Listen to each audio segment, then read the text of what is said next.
महफिल में उपस्थित तमाम श्रोतागण समाज एवं जनता जनार्दन हाँ जनार्दन मतलब भगवान होला दूर दूर से चल के आई भोजपुरी संगीत प्रेमी चाचा काका पितिया भाई बहन बंधु एवं नौजवान साथी संगतिया तथा यह ग्राम यह क्षेत्र नगर पंचायत गांव जवार आस पड़ोस टोला मोहल्ला के नर नारी अथवा साउंड सिस्टम द्वारा जेकरा बेकान तक हमर आवाज पहुंच पावत होके और सब महानुभावन के चरण में गायक कलाकार और संदास दौर से बार बार लगातार हार्दिक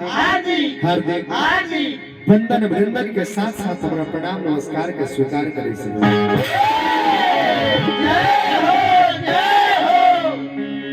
मन के अभिलाषा है गोबा कि गावत बजावत घर में कोनो प्रकार के कमी नजर आवे ऊपर विशेष ध्यान देला के काम नहीं किए काहे के नदानी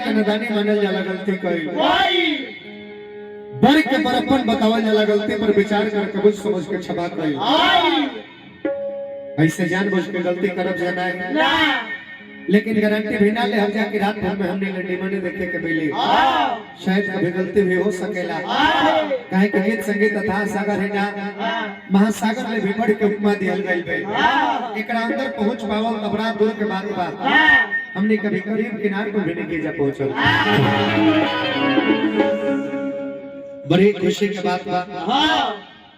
आज पावन पवित्र धरती पर ए पावन शुभ अवसर पर और अवसर भी महादेव देवों के देव महादेव भगवान भोले दानी के शुभ घड़ी शुभ दिन महाशिवरात्रि के शुभ उपलक्ष्य में हमने के जा उपस्थिति दर्ज भइल बा जन्म में हम कई कलाकार और सदाज हमारे प्रतिद्वंदित कलाकार प्रदुमन परदेसी जी आज के रात में सबके बीच में चल के आइल बानी जा हर तरह से पूरा कोशिश करब जा कि गीत संगीत रवा सबके दिल के छुए एजा के कमेटी के दिल से प्रणाम जे कि सब लोग एकजुट हो करके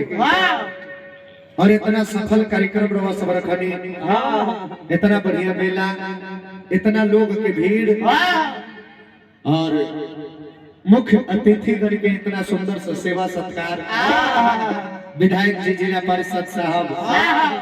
वार्ड कमिश्नर साहब मुखिया प्रतिनिधि साहब सबका के दिल से वंदन अभिनंदन और शांति के दान गीत संगीत पर ध्यान